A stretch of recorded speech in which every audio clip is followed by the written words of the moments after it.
Hey everybody, I'm Ben Higgins. Hey, I'm Serena Pitt. Hey, this is Blake Moynes. Hey guys, I'm Brendan Scanzano. Hi, this is Alana Milne. Hey, I'm Lindsey Hamilton. And you're watching The Bros Ceremony. And you're watching The Bros Ceremony. And you're watching The Bros Ceremony. And you're watching The Bros Ceremony. And you're watching Bros Ceremony. And you're watching The Bros Ceremony. This is The Bros Ceremony. Your journey's about to begin. Recapping the week that was in Bachelor Nation and previewing what's to come in the next episode with some special betting odds. Everyone can't wait to find out what happens next week. Here are your hosts, Michael the Hound Dog Harrison and Adam Scully. Will you accept this rose? Will you accept this rose? Will you accept this rose? This could be a fantasy ending for Katie or a complete nightmare. Hello and welcome inside episode 27 of the Bros Ceremony podcast. Adam Scully alongside Michael the Hound Dog Harrison. And Michael, you're Canadian. I'm Canadian. And spoiler alert, a Canadian, Blake Moynes, wins over Katie's heart and is engaged. How about that? I think we have to start a thing going here that I can't think of the actual word. I'll think of that pretty soon, though. It'll come that if you are a Bro Ceremony podcast guest, then not even a year later, you become engaged. So basically, Blake was on, and what's it like? I think he was on last December. It's like 9 months later, or whatever. Yeah, 9 months later, he's now engaged. So I think maybe Brendan might have, or Alana, or Serena Pitt. We'll get to her in a little bit because she's on the upcoming Bachelor in Paradise season. I think it's a thing. If you get on the Bro Ceremony, you become engaged within a year. So we should get that out there. I think that's a great idea. I mean, I know this is going to go on social media probably immediately. And I mean, all of the past Bachelor guests we've had on, I mean, Ben Higgins is still engaged as well. So, I mean, he was already engaged when he came on our podcast, but I mean, it is what it is. But yeah, I mean, a pretty spicy finale, if you'd ask me. I mean, heading into the finale, all the talk was about Greg leaving. Would Katie leave? Would Katie stay? There was all the rumors before about recording of Kate, or the taping of Katie's season ending a week short, but it all happened for something else. What were your thoughts when Blake and Katie had that date and Blake says, you know what, I love you, and Katie says, I love you too? Well, first of all, before I get to that, I have to talk about your shirt, and also, they have about 18 buttons undone on that shirt. So good job. Oh, there's two. It looks fantastic. She said that she loved him, and obviously we knew. I think we said pretty much going into that finale that Justin, it just didn't seem like he had much of a chance or whatever. So that would have been quite the twist had Katie said that she loved Blake, because she basically said she wouldn't say that she loved Greg, but then went back on Blake and actually went with Justin. That would have been quite the twist of all twists. Didn't happen. Clearly, she, throughout the season, Justin never really stood a much of a chance. So, Blake and her, and they did a good job. I must say, most finales, when they try to swerve you a little bit, I'm like, okay, it's so obvious. Like, clearly, like in the past, I would have said, clearly Blake's going to end up asking her to marry him. But I actually, honestly, throughout that episode, they did a good job. Like we were talking about in the preview for the season, they didn't show anything about rings or any possibility of an engagement, which was smart of them, of course, because I actually legitimately thought there was a chance that they wouldn't actually be engaged. And even during the proposal too, when he paused, it was like, oh, or, and then all the lead up, and it was just very well done, and everything about it in terms of I didn't read any spoilers. I didn't see any spoilers beforehand. I know Katie had posted an Instagram, I think it was 2 weeks ago, maybe, just saying I'm in love with a bear emoji. Oh, I didn't see that at all.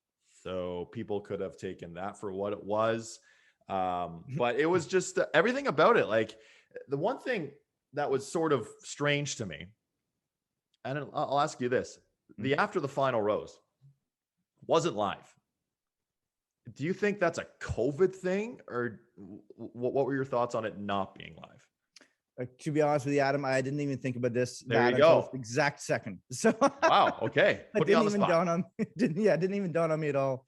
I don't know. It's probably just a COVID thing or whatever. / they just want to make it more dramatic. Yeah, actually, to be honest with you, I have zero opinion on that, Adam, at all. But something I do have an opinion on that decent enough segue to get myself extricate my good word. Good word. Extricate myself out of that question online. One of the posts we threw out there last week on Instagram. Yes. Got some people a little bit rattled about the best friends debate. And I mean, clearly I'm right in this one. Obviously, we're right about this. Like, you can't have more than one best friend. But then there are people, or a couple of friends on our bro ceremony were saying, Katie, past guest on this podcast as well, and I believe Sab was saying that it's tiered. Best friends are tiered, which they never then explained what that tier was to me. So I still don't quite understand that. So that's bizarre. It's not tier, it's best, whatever. But then on YouTube, great friend of mine, Spiros Karadakis, he threw out a question: can you have 0 best friends? I think absolutely. I mean, that would that's just sad. Sad. Yeah. It's kind of sad, isn't it? Yeah, it kind of sucks. I mean, if you just don't have any friends at that point, right? Yeah. You either have so many good friends or you have no friends at all. So he threw that one out there. I thought it was a good question. That was quite good. I like that one. Definitely. And that certainly made a lot of play on social media. And someone else who made a lot of play on social media, what a segue that was, Katie's Aunt Lindsey. Oof. That was, like everyone always says they have their, that relative or whatever that, the conversations might take a turn. There's no filter, et cetera, et cetera. But I feel like Aunt Lindsey just took that to a whole new level, basically telling Blake, this is before they were engaged, you have to be secure as blank, absolutely grilling him. What were your thoughts on that conversation? Because that was before I get to my thoughts on that, my thoughts are my hair is driving me crazy right now. Oh, so yeah, we're combing here. This is gonna maybe should sponsor. If there's a comb company, yes.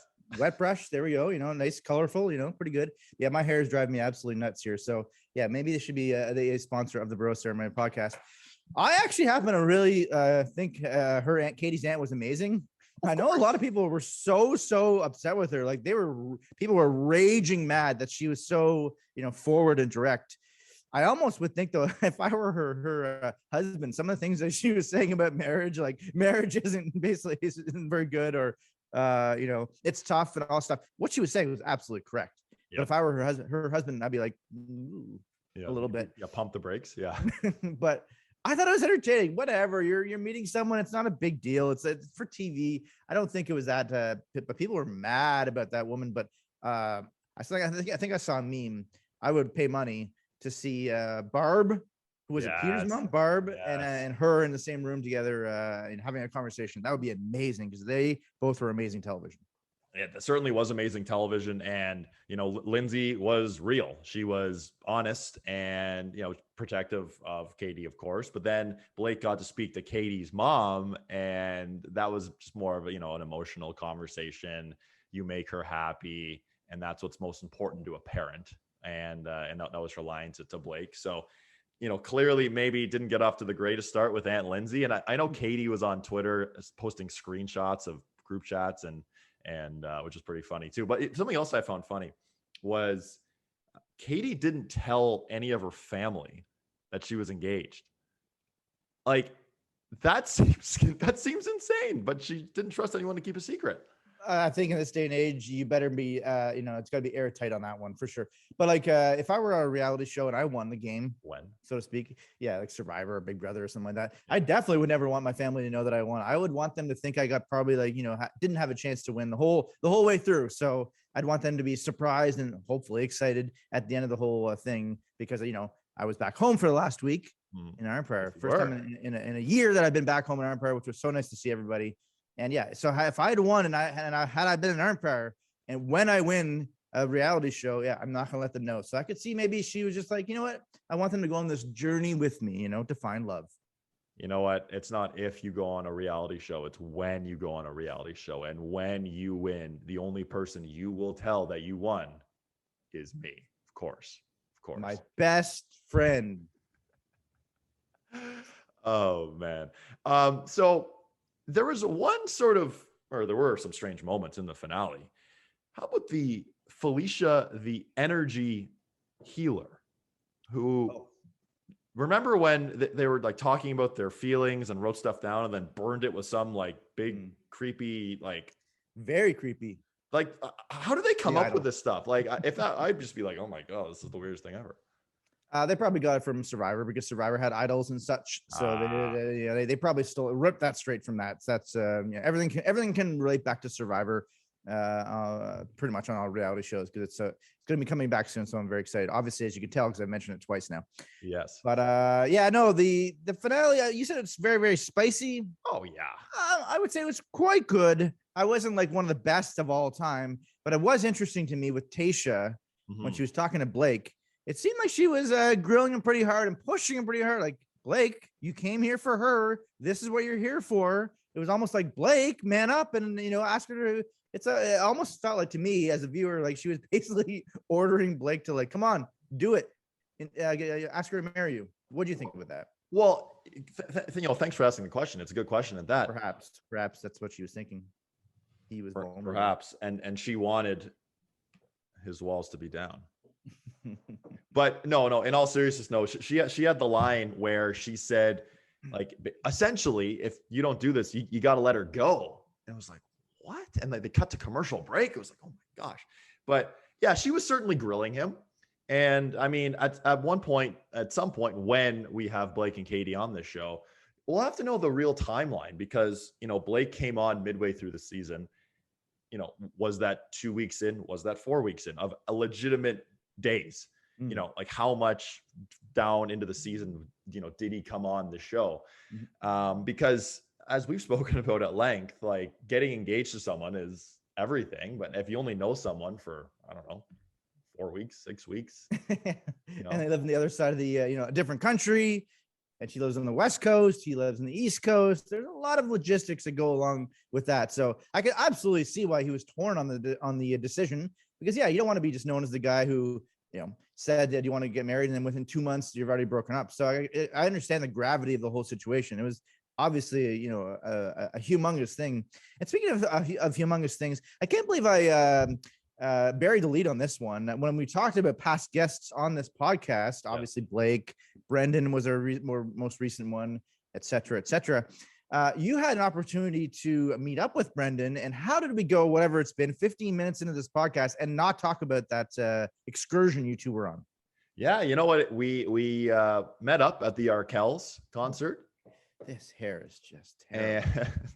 And it was great. And I've told people, and even Brendan was saying too, like Bachelor Nation is massive because walking around with him, like felt like you're walking around with a celebrity. Because people were just like, you could sort of tell, like walking around, people, I was walking behind him and I was looking and people were going like, do you think that's him? And then people would finally, hey, like they go and talk to him and he's very gracious with his time, of course.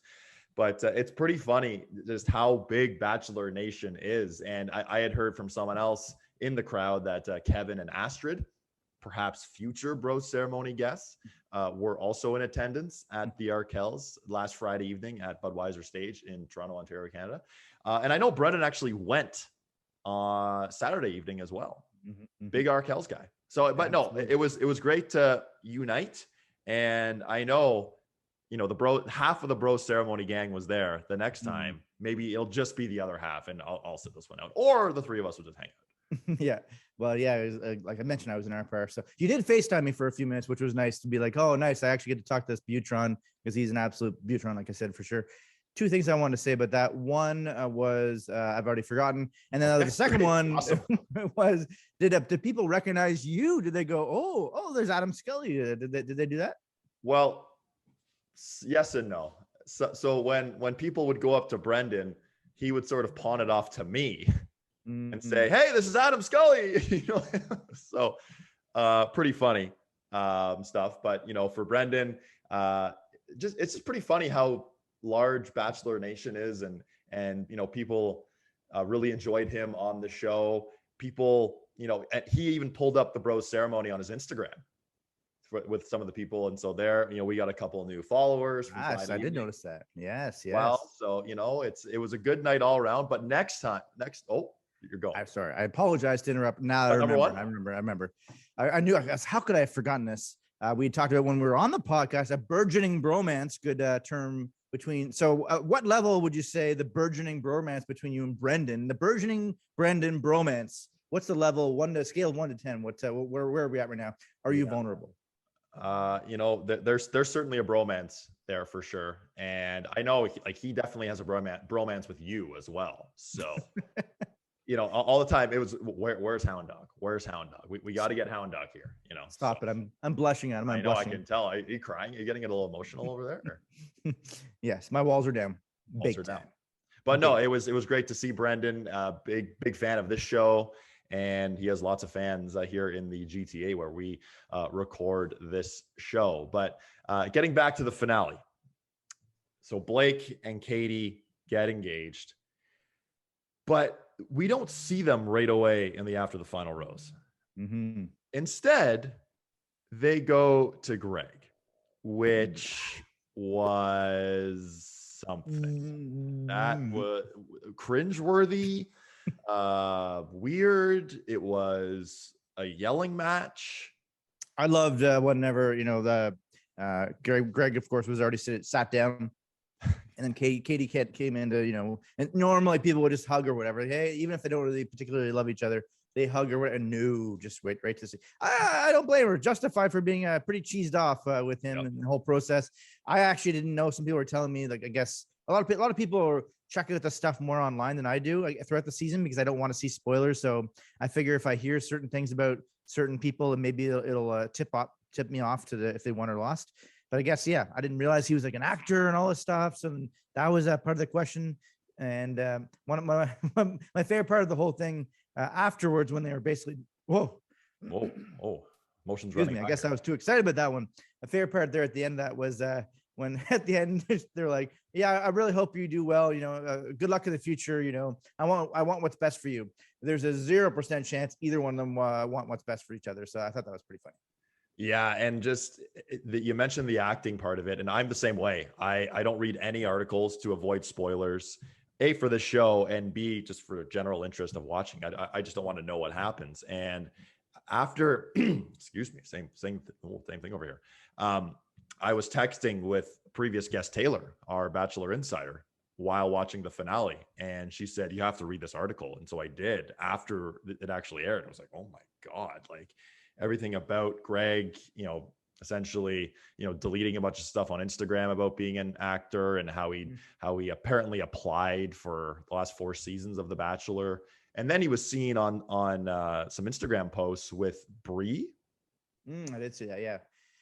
I find it weird when some people are like, I don't know what exactly their point was, that he applied for 4 seasons of The Bachelorette, like as if that's necessarily a bad thing. Yeah, true. On the show. Because a lot of times they'll be on the show and they'll be like, I came here just for you. Not a chance in a million years you came onto the show just to be with The Bachelor or The Bachelorette. So stop lying. So the fact that he actually said that he was wanted to be on for 4 seasons, I don't necessarily, in my opinion, personally, unless there's more to the story that maybe I'm missing here, I don't see why that's necessarily a bad thing. Because again, they always pretend like they only came on the show for that one person. You're lying. Come on. Definitely. That's always, there's that line and the most dramatic season ever. That's sort of the 2 lines that Bachelor Nation uses and overuses. But the finale was the finale. Blake and Katie finally went on the stage and had their moment. Blake and Katie are in Toronto as we speak as well. They, Katie posted an Instagram story at the CN Tower. Have you ever been to the CN Tower, Michael? As a kid, I went twice through grade school and then once with the family.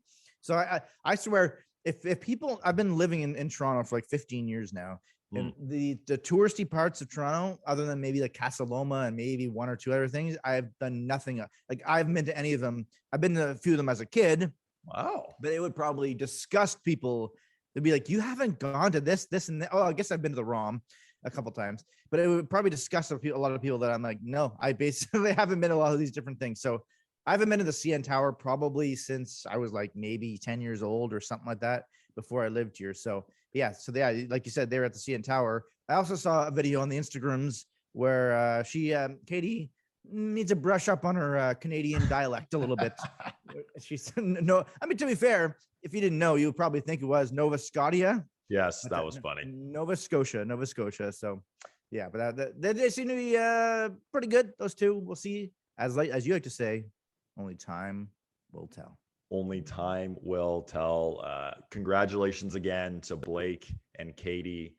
Blake and Katie engaged. Looking forward to seeing what's next for them. And eventually when they join us right here on the Bros Ceremony. But Michael, do you have any final thoughts on the finale before I segue, or no? Are you?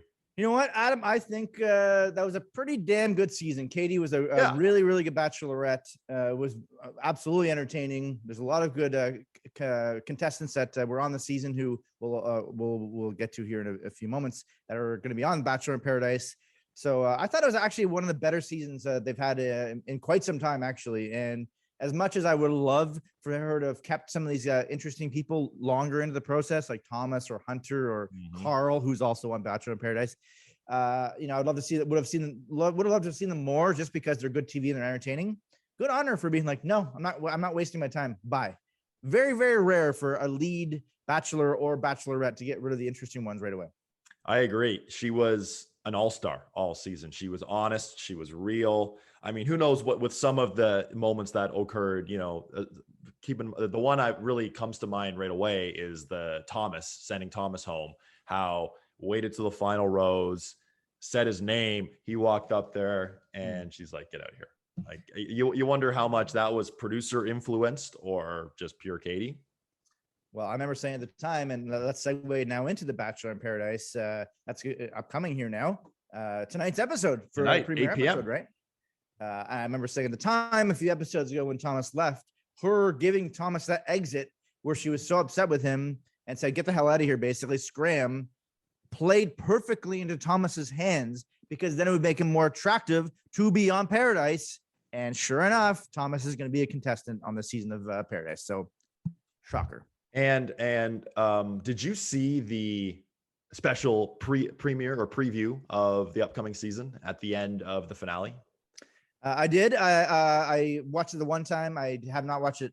I haven't combed over through it with a fine tooth comb.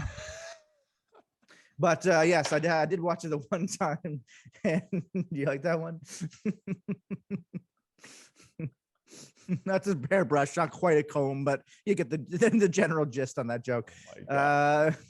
Yeah, I've only seen it the one time, but there was a few interesting people, like I said, that were from this past season. They're going to be on there. Carl, Thomas, some of the better ones. Serena Pitt, which we mentioned. Yep. Canadian, another Canadian. So maybe she'll find love on Bachelor in Paradise, because, like I said, there's it's a streak of one going. If you're a Bachelor in Paradise, Bachelorette alum, and you're on the Bro Ceremony, you find love within a year. So maybe Serena Pitt will find love on that season.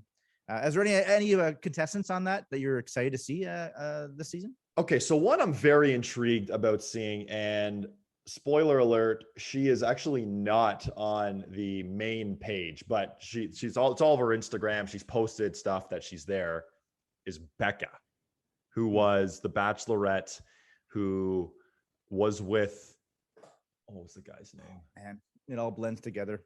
Greg. It's incredible how, you see these. I'm just buying time for you you got it? No, I don't have it, but so she got, I'll look it up here momentarily. She got her heart broken by Ari, right? Yes. And then she was on, I'm gonna look it up. And then she was it's the amazing. Bachelorette. We talked about this before. It's incredible how you watch these people and you're so invested in the storylines and the season. Oh my God, who they're going to pick. Maybe you're in a pool and you have like 4 people you selected or whatever the case may be. And maybe you want to have a friendly wager with your buddies, or maybe you bet $50 million on the season, whatever tickles your fancy. But it's amazing how we know these people and we think they're all of their names. We know them so well. And then within a month, not even, completely gone. Most of the names gone from our memories. That's right. And Garrett was his name. I knew it started with a G. It wasn't Greg or Jim or something, but Garrett. So Becca was the Bachelorette a couple of years ago. She is coming on this season at some point. Yeah, Michael, you mentioned a lot of notable names here, including Queen Victoria, who was an electric player, if you will, on Matt James' season of The Bachelor. She was drama nonstop. She replied to a couple of our Instagram stories. We've tried to get her on the podcast. It hasn't happened just yet. Maybe at some point during this season of Bachelor in Paradise, we'll have her on. What are your expectations for Queen V come Paradise?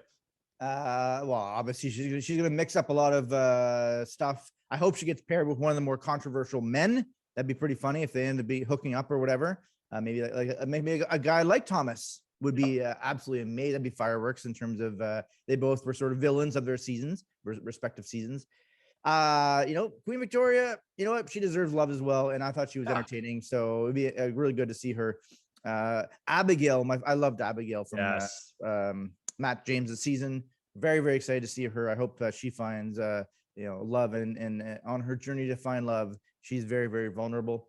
And then there's another controversial person who's on the season that I don't believe is on the ABC thing, but she's all over the promos. So if you're a fan of the show, chances are you've seen this individual. If not, for some reason, stop listening for like the next 10 seconds and come back to this. Demi is back on Bachelor in Paradise, which of course the last time she was on there caused huge fireworks. What was the name? She was with that Derek guy, and then her girlfriend from off the show came on the show, and that was a whole controversy in itself. Actually, I write for sportsbettingdime.com, and there was a couple of years ago, there was a betting odds for who would be the first couple from Bachelor in Paradise to be broken up. And there's 3 different couples. I don't even know who the other 2 were. Who cares? And Debbie and her girlfriend were the longest odds to be broken up. And they wanted me to write the story. And I'm like, oh, I have no idea. Obviously, how am I supposed to handicap who's going to be broken up first? It's kind of crazy, right? But then that day, there was a post from her girlfriend's sister basically ripping Demi for like, oh, basically you're in it for the fame, blah, blah, blah, blah, blah. So I'm like, okay, that's probably a good bet to make that they'll be broken up first, considering, especially because they're the longest odds to be broken up first. So I placed the bet, told all the readers to place a bet on as well. Not 24 hours later, they got broken up. So I won the bet. It was so funny. I wouldn't have made a bet. I didn't even know you could even make that bet before doing that article. I wrote it, and then sure enough, they were broken up. So she's back. She's on the show. What are your impressions of her being back on Paradise? Yeah, I mean, first of all, you're brilliant. I mean, we've spoken about that before, and your brilliance has just been personified, if you will. And you like that? Yeah. So, but Demi on the show, she always brings drama. But it's entertaining, which I'm looking forward to. She'll stir things up, stir the pot as well. Like, I'm curious, like Demi and like Carl. I mean, Carl's on this season. And then other people, I'm looking forward to seeing your boy Trey is also on this season. James, who's also one of your picks. So the guy who came out of the box initially. And then Grocery Joe.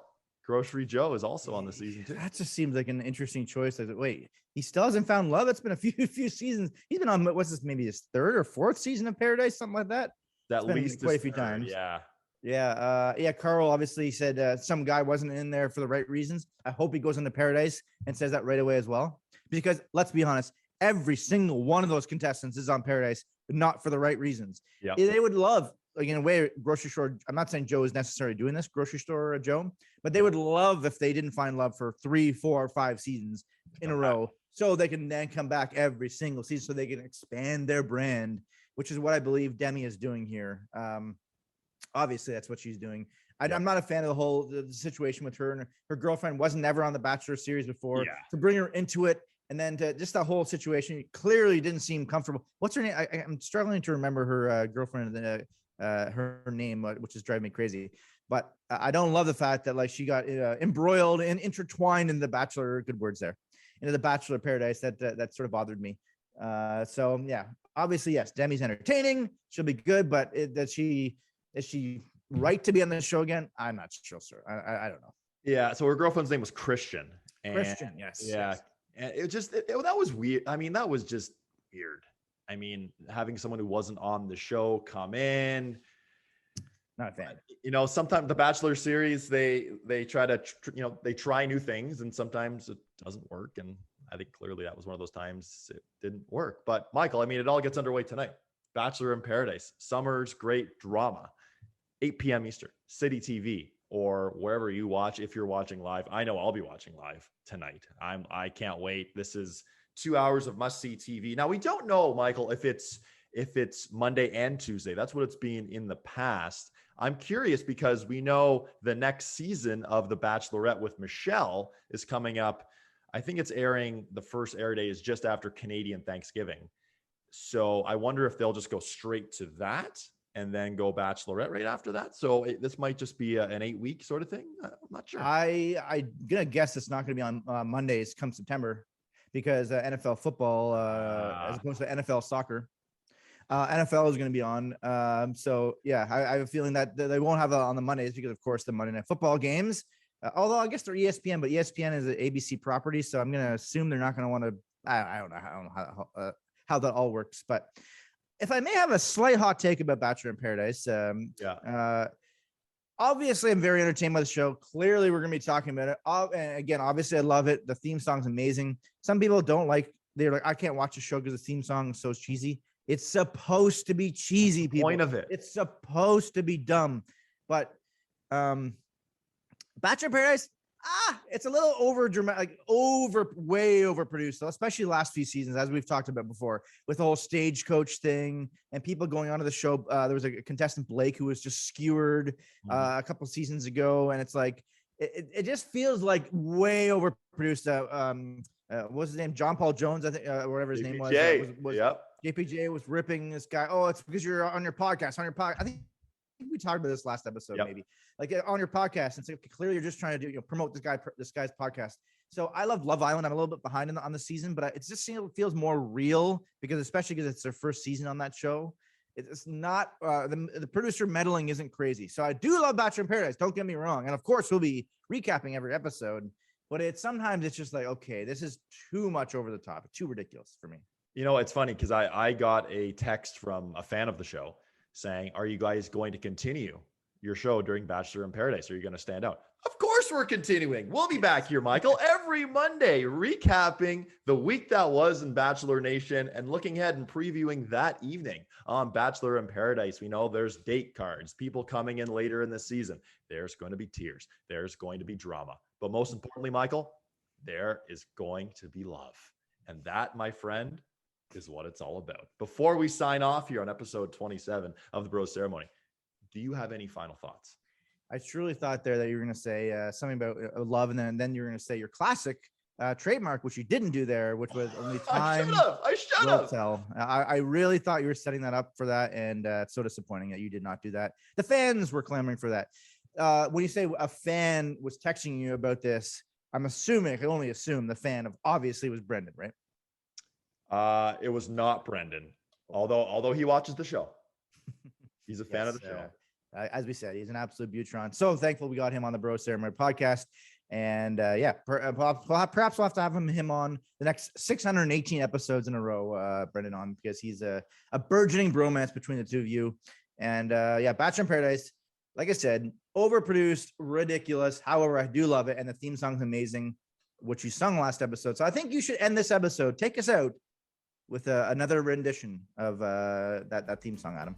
Well, Michael, this has been episode 27 of the Bro Ceremony podcast, and we'll be back next week to recap episode 1 and preview episode 2 of Almost Paradise.